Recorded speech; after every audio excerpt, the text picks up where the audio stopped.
Alors bonjour tout le monde, je vous fais ici une petite capsule sur la section 2.4.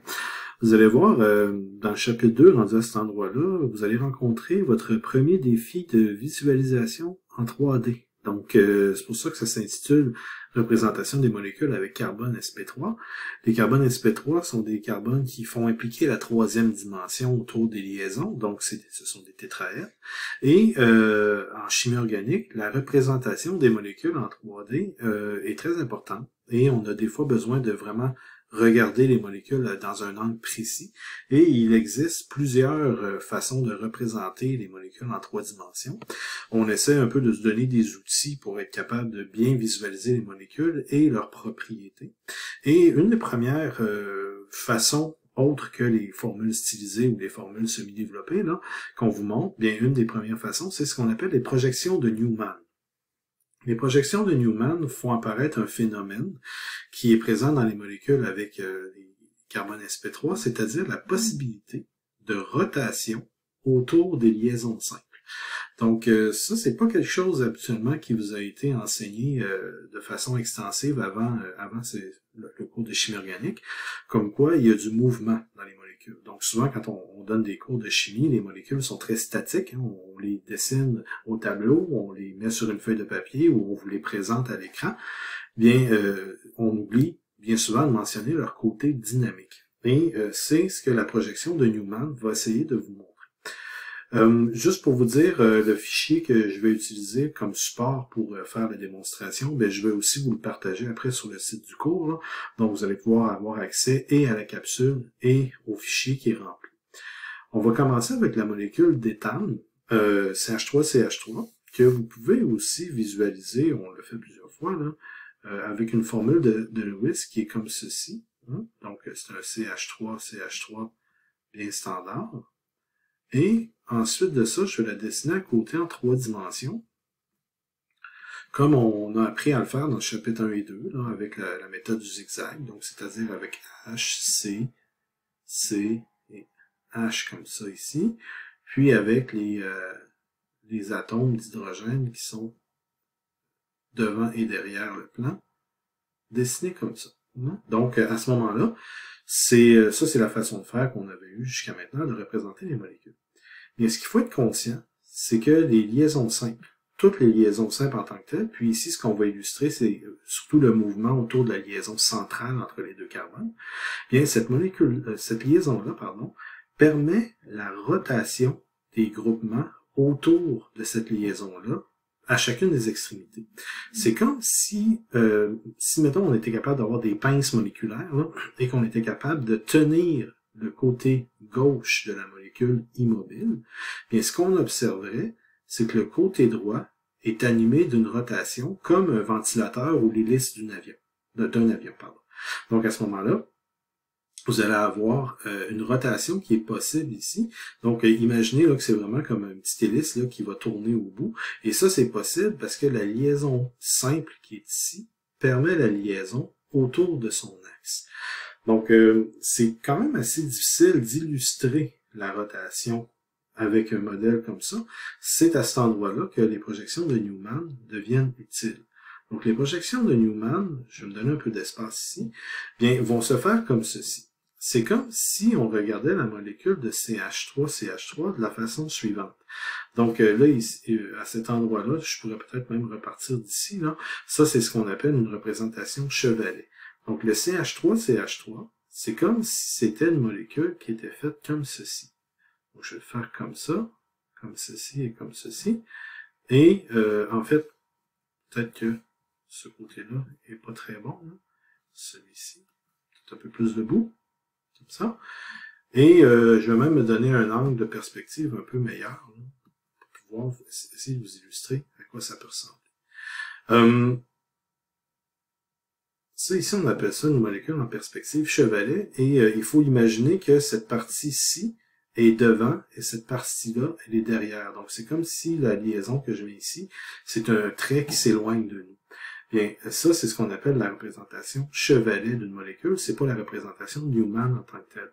Ce qu'on imagine, c'est qu'on place l'œil de l'observateur à cet endroit-ci.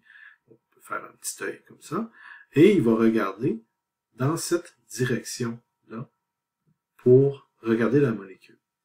Cet œil-là, qu'est-ce qu'il va voir en fait? Il va voir devant lui, le plus près de lui, il va voir un symbole comme ça. Hein? On voit là, que près de l'œil, il va avoir les 3 liaisons qui sont comme ça.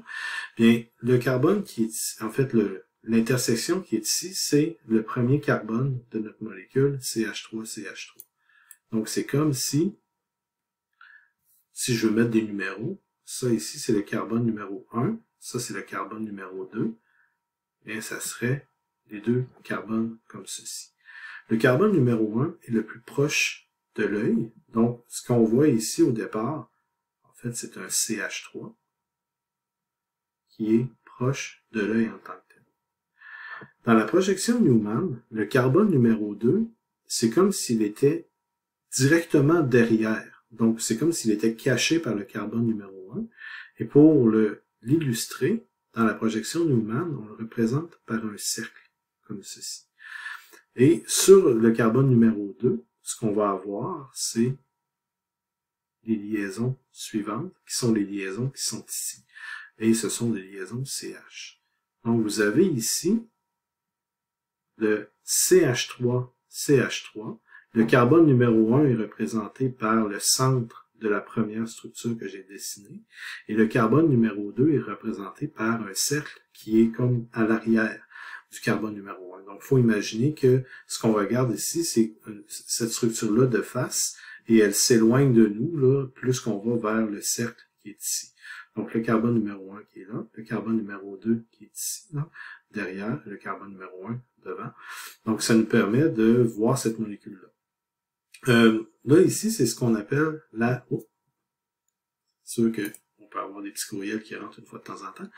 Ce qu'on voit ici, c'est ce qu'on appelle la conformation qu'on dit, je suis en train de faire une petite erreur, c'est la conformation qu'on appelle décalée. Donc, ça ici, c'est une conformation décalée de la molécule de CH3CH3, parce que les H sont toujours le plus loin possible dans l'espace les uns des autres. C'est une équivalence de cette structure-ci. Okay? Et on dit décalé, là, parce que comme je vous dis, là, les H sont vraiment le plus loin possible les uns des autres. Et ça serait la façon idéale pour le CH3CH3 de se placer dans l'espace. Ceci étant dit, je ne vous ai pas encore montré comment on peut illustrer la rotation de cette molécule-là à l'aide de la liaison centrale qui est ici. C'est ce que je fais en deuxième temps. Donc, une rotation autour de la liaison anticarbone peut conduire à la conformation éclipsée. La conformation éclipsée, si je prends mon petit chevalet de tout à l'heure, si je laisse le devant, le carbone numéro 1 pareil, et que je fais une rotation pour ramener le carbone numéro 2 dans cette position-là. Donc, je ne sais pas si vous voyez, là, mais ici, le carbone numéro 2, je l'avais placé avec les petites oreilles en haut, là, donc un petit peu la tête en bas, si on veut. Donc, ce que je peux faire, c'est prendre ce carbone-là et le faire tourner autour de la liaison centrale. On peut l'imaginer comme ça. Et amener la partie arrière de la molécule, la partie du carbone numéro 2, de cette façon-là. Et encore une fois, là, c'était CH3, là, je ne l'avais pas écrit en haut. Je vais l'écrire ici. Donc ça, c'est notre molécule. Si je remets l'œil à la même place, donc l'œil de notre observateur ici, qui regarde toujours dans la même direction, ce qu'il va voir en tant que tel, c'est, premièrement, le devant, le carbone numéro 1 n'a pas changé. Hein, c'est un CH3 encore qui est placé de cette façon-là. Sauf que le carbone numéro 2, qui est représenté par un cercle derrière, lui, ce que j'ai fait, c'est que je viens d'amener les hydrogènes proche, ou en fait vis-à-vis les hydrogènes qui sont devant. Donc, on appelle ça ici la conformation éclipsée. Parce que, dans l'espace, les H qui sont là sont vraiment l'un vis-à-vis l'autre, et normalement, le H de devant devrait cacher le H de derrière. Donc, On voit aussi, on a un petit peu de misère à les dessiner, là, parce que c'est très près l'un de l'autre. Si je le faisais en notation ou en écriture qu'on fait zigzag en tant que tel, ça pourrait ressembler à ceci. C'est comme si j'avais fait H, C, C, H, et j'avais mis les liaisons devant et derrière le plan à ces endroits-là. Donc, ce que j'ai fait, c'est que j'ai pris, par rapport à ma première structure, là, le carbone qui est ici a tourné, et j'ai éclipsé les hydrogènes, un en face de l'autre, pour donner la structure qui est ici. Et c'est à ce moment-là qu'on voit que la rotation peut se faire autour de la liaison centrale dans une projection de Newman. Donc, vous avez ici un exemple avec du CH3, CH3. Je vais vous montrer un exemple de plus là, qui est avec le butane. Le butane, qui en fait est du CH3, CH2, CH2, CH3. Et ce que je vais faire, c'est que sur ma projection Newman, quand on fait une projection Newman, en fait, on doit toujours dessiner comme étant là, le carbone 1 et 2 que j'ai fait tout à l'heure, comme ici, là. Il faut toujours dessiner deux carbones consécutifs dans la structure et non pas prendre des carbones qui sont éloignés. Parce qu'il faut vraiment avoir une seule liaison entre les deux carbones qui sont dessinés. Et à ce moment-là, ce que je peux faire, vous allez voir que je peux faire premièrement des conformations qui sont décalées. Et si je prends, bon, sans dire un raccourci, je vais un peu plus rapidement, bien, je peux dessiner en conformation décalée.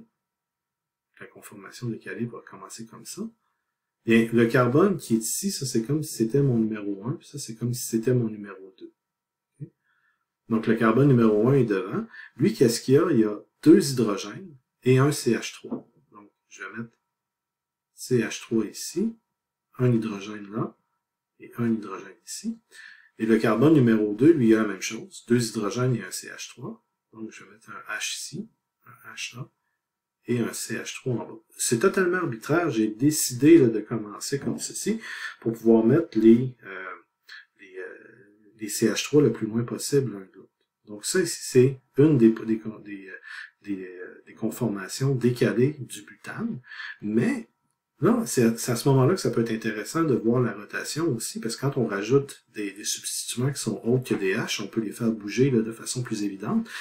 Si j'imagine que je fixe le dessin d'en avant, donc le carbone numéro 1, mais que je fais tourner le carbone numéro 2, je vais y aller dans le sens horaire, bien, je peux avoir le dessin décalé suivant. Donc, je recommence, je fais un autre dessin décalé, comme ça. Vous voyez que la base du dessin, elle est la même, là, tout le temps décalé.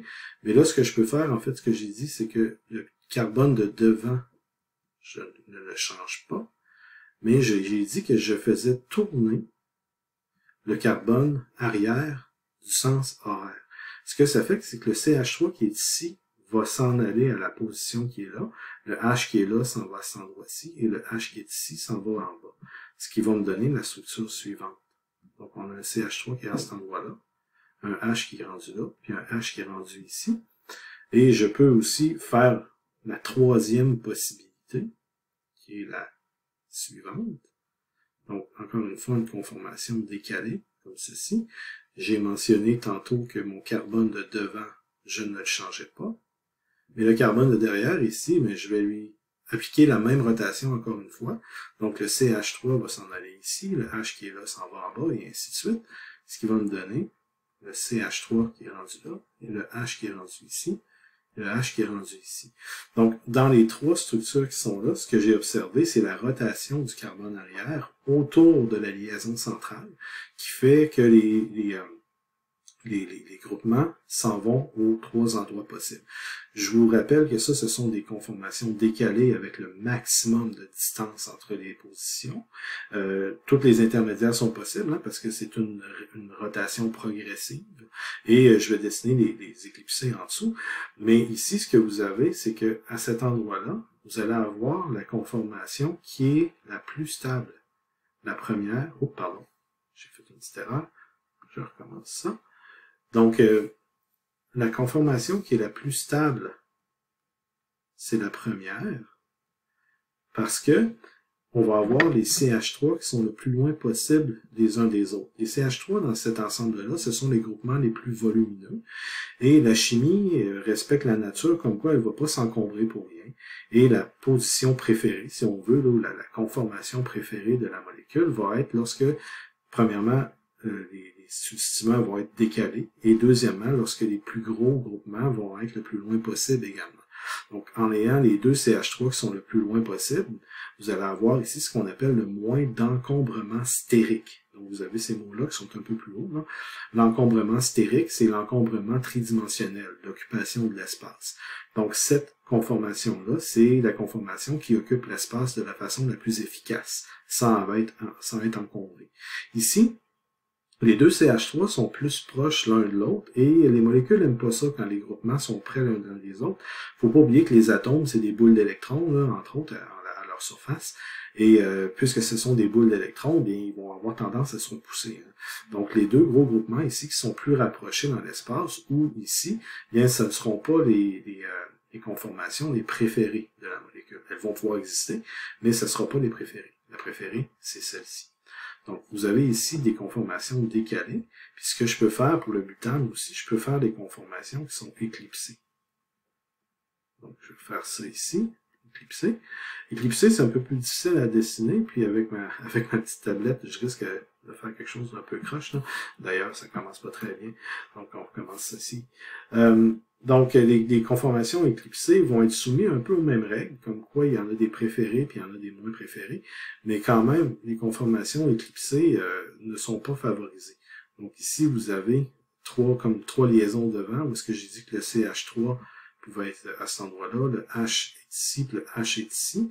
Puis pour ce qui est des autres liaisons, ben comme vous voyez, je pourrais par exemple mettre le CH3 ici, mettre un autre H à cet endroit-là, puis un autre H à cet endroit-là. Vous voyez que c'est pas facile à dessiner tout de suite en partant. Et celle-ci, en fait, ce serait la pire de la gang, parce que les deux CH3 sont vraiment vis-à-vis l'un de l'autre. Donc la première éclipsée ici n'est vraiment pas l'idéal. Bon, je vais dessiner les autres quand même, là, puis ça va me faire pratiquer avec mon outil aussi. Mais vous allez voir que on peut quand même mieux dessiner, par exemple, si j'ai fait tourner encore une fois le carbone arrière en rotation horaire.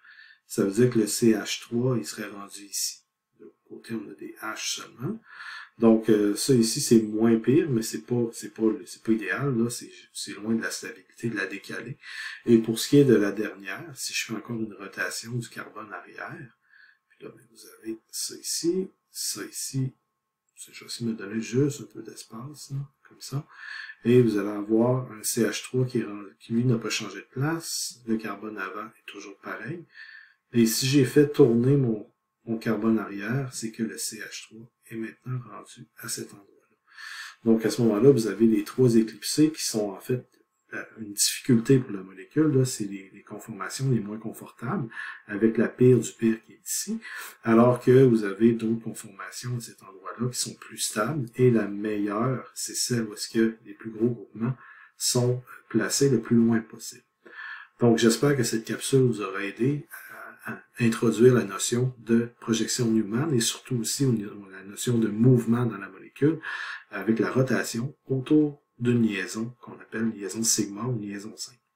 Merci et on se reparle dans une autre capsule.